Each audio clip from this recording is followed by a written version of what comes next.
Hi, I'm Mike Mew. These are our series of questions in September 2025. So the first question I have today comes from Unspoken Past 1333. He says, the biggest problem I have with mewing is the bad habit of forward tongue posture. Okay, you're not the only one. And how I'm always leaning my head forwards instead of keeping it straight up. Again, you're not the only one. Also, the tip of my tongue feels so much stronger than the mid section or the back section. So when I try to mew, all my tongue is doing is pushing with the tip of my tongue forwards and feels like I'm pushing the front part of my upper palate out and forwards instead of up, making more space. It's extremely annoying. My face is so small with my underdeveloped jaw. Any tips? Right, well, the first thing that's standing out is you're saying that you're pushing the front part of my upper palate out and forwards. Remember, what you should feel is suction. When you get the tongue properly engaged, with the back third engaged properly, you don't actually feel you're doing things. Do you feel when you're standing up? I mean, you don't really feel you're standing up. You're standing up. It's so natural. The way I think about it when I've got a good suction hold and I'm holding it with a good vacuum is I do feel some sort of pressure upwards, but it's almost natural. It's not me doing it. It's my body doing it in the same way as I'm standing up normally, because you're engaging the back third of the tongue, which has got the subconscious muscle, it's got the postural tracts, so you don't actually have to think about it. But let's break this down. There's a lot to unpack here. Bad habit of forward tongue posture. Now, people with forward tongue postures tend to have a slight anterior open bite, okay? Particularly if they're downswung. Yeah, it depends. If you haven't downswung at all, you generally have a good malocclusion, whatever bad habits then you have. But if you've downswung, as I believe 90-something% of the population has, then you lack space, so the tongue's got to come through, it's got to break the dental periphery, okay? You've got the dental periphery, which is the sort of section of teeth. So if I take my model here, the dental periphery would be, if I push the teeth together, like this, if I hold the teeth together, then I've got a wall, like a picket fence, around your front garden. If you lack space for the tongue and the tongue's of normal size, then the tongue's going to have to squeeze out somewhere. So if it comes out the front, you're going to get an anterior open bite. Okay, if it comes out the side, you get a bilateral posterior open bite. That's also known as a deep bite because the stops are gone, so you just overclose till you end up with a deep bite. That's when you close, because clearly most people with deep bites don't hold their teeth in this position. They rest in with a normal overbite and overjet approximately. They then, when you ask them to bite together, that's when you see this deep bite. I would be interested if you have an anterior open bite, because that would be the real sign if you do hold your tongue too far forwards. You're saying when you're trying to mew, you feel your tongue is you pushing the tip of the tongue forwards. It feels like I'm pushing the front part of my palate out and forwards instead of up and making more space. I really think you're not suctioning. I think if you're suctioning, you're not going to get this problem. You've really got to identify the back third of the tongue. First of all, identify, do the big, oh, what's that strange thing going on in the back here? Up here, some deep inside, you do the cheesy swallow. I go through this really, really well in the Mewing app. You practice a swallow, you start by identifying the tip on the end spot, then you do a cheesy swallow, then you do a Mona Lisa swallow. When you progress through this series of events, you identify the back third of the tongue. Once you've identified the back third of the tongue, you engage the back third of the tongue and you vacuum out your mouth, do lots of micro swallows, and then when you've done a lot of micro swallows, your tongue's vacuumed on the roof of the mouth. And it's really interesting. I did this on stage at the conference. I'm saying, look, this is my normal posture, okay? I'm sitting like this. I'll go sideways so you can see me on the screen here. This is my normal posture right now. So this is comfortable. That feels the most comfortable. Now I'm going to get a good suction hold. I can't talk clearly because I'm getting a suction hold and my tongue's otherwise doing something else. So what I'm going to do is get this good suction. I'll just see how that affects my body posture, and then I'll drop it, okay? Because this is really, it's a good demonstration, okay? So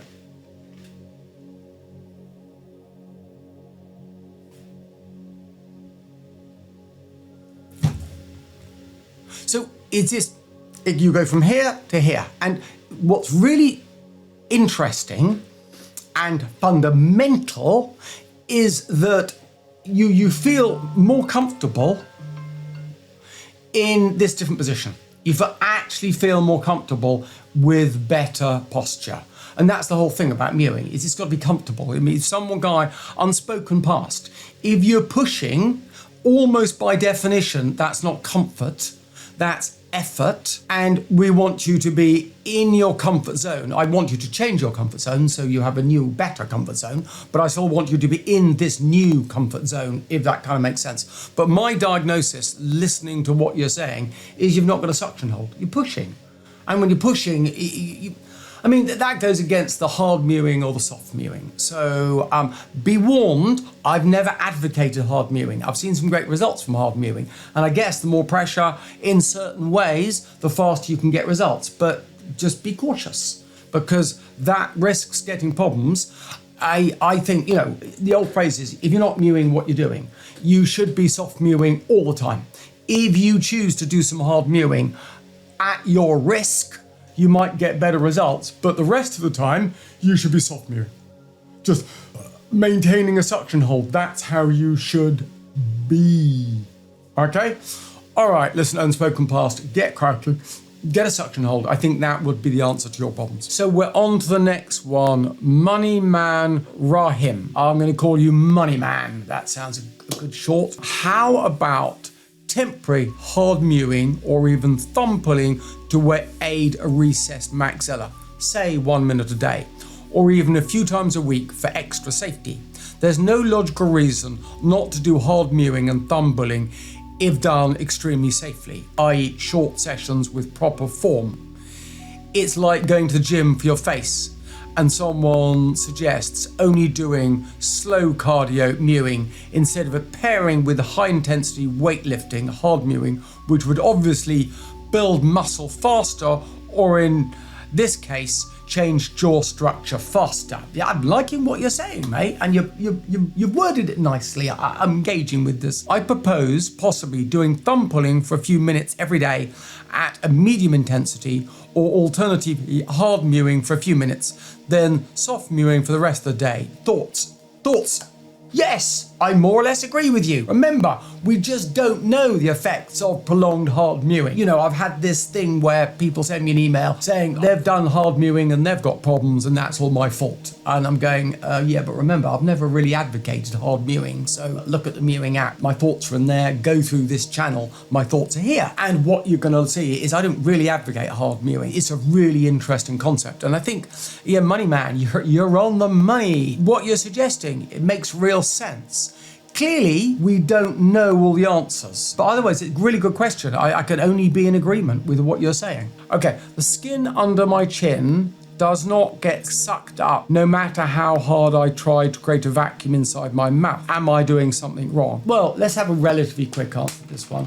Have you properly identified the back third of your tongue? Have you really worked on that? Where I'd say you're going to struggle is if you lack tongue space. I mean, that's the age-old thing. I seem to be repeating the same thing again and again and again here. This is going to be hard if you lack tongue space. There's no magic here, but you need to identify the back third of the tongue. Is the back third of the tongue not the vacuum? The vacuum's not creating the skin getting sucked up here. You know, I can create a vacuum, so I put my tongue down.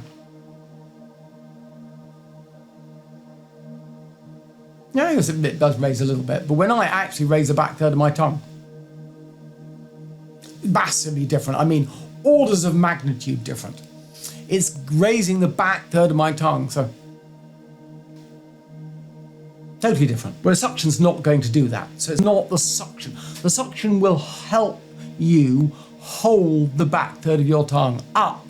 Yes, that's slightly different though, isn't it? Drizwan, 9055. How can I know if I've got enough tongue space? How can I know whether I've got a narrow palate? So this is a dial caliper. The idea with the dial caliper is you put it between, I can't really show you, but you're going to get the dial caliper and you're going to rock it between. So what I would do to measure mine, I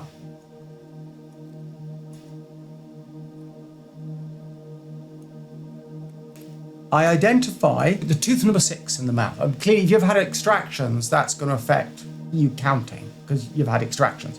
But when you get between tooth number 6, so I've got a 36mm intermolar width. I usually say that 36, where I am, is about as low as you can go and easily and comfortably have good tongue space. Now, to check if you've got enough tongue space, what I would do is I'd get a good suction hold, so your teeth are now together, and then do a chin tuck and see if you can breathe comfortably. And if you can breathe comfortably, then you've got enough tongue space.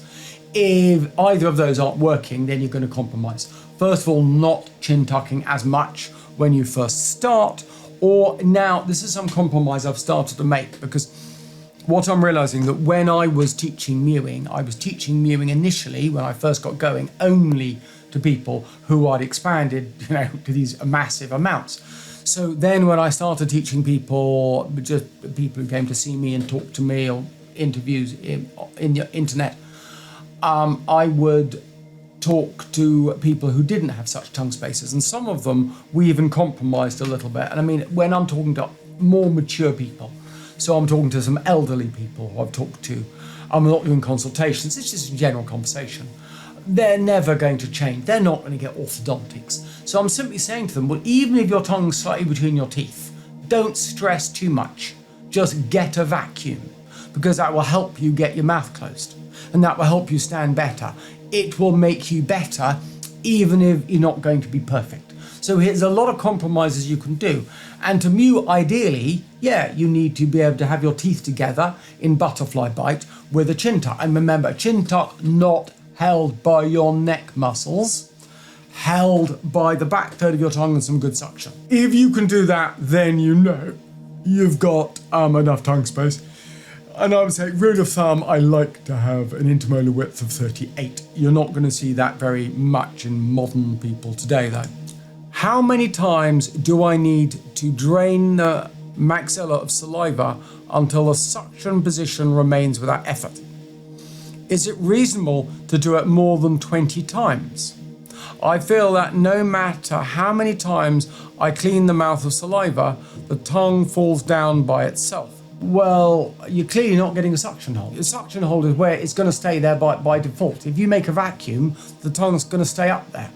And again, your case, I would focus on the back third of the tongue and getting a good suction hold. You probably lack tongue space. When these questions are coming through to me and I drill down, it's nearly all people who lack tongue space. And sorry, it's tough. I mean, again, I'm just trying to help people out there. I'm no more than a glorified personal trainer who's trying to get people fit. But sorry, if you've got a disability, and I don't, in this PC world, I've got to be very cautious about what I call a disability. But if you lack tongue space, then you're going to struggle to get a suction hold. You're going to struggle to get fit if you're in a wheelchair. Okay? It's just, or if you've got a sprained ankle, let's say, a bit more PC, isn't it? So there we go. Yeah, it's not easy. All right, so those are the questions. I wanted to make a summary reminder that we're going to be looking for the best mewing outcomes. I want to hunt the world to find the people who gain the best outcomes, to learn from the people who've done it, so that we can spread the information and help everyone. My real goal is to get prevention and then move on to help you with the minimum amount of operative work to get the best results. So try and work out how we can nudge you, or you mewers, with a little bit of artificial assistance to help you get the best outcomes. And by understanding the best mewing outcomes is really going to go a long way to help learn what we can do to build this whole thing and get better results, okay? To help you fulfill your full genetic potential.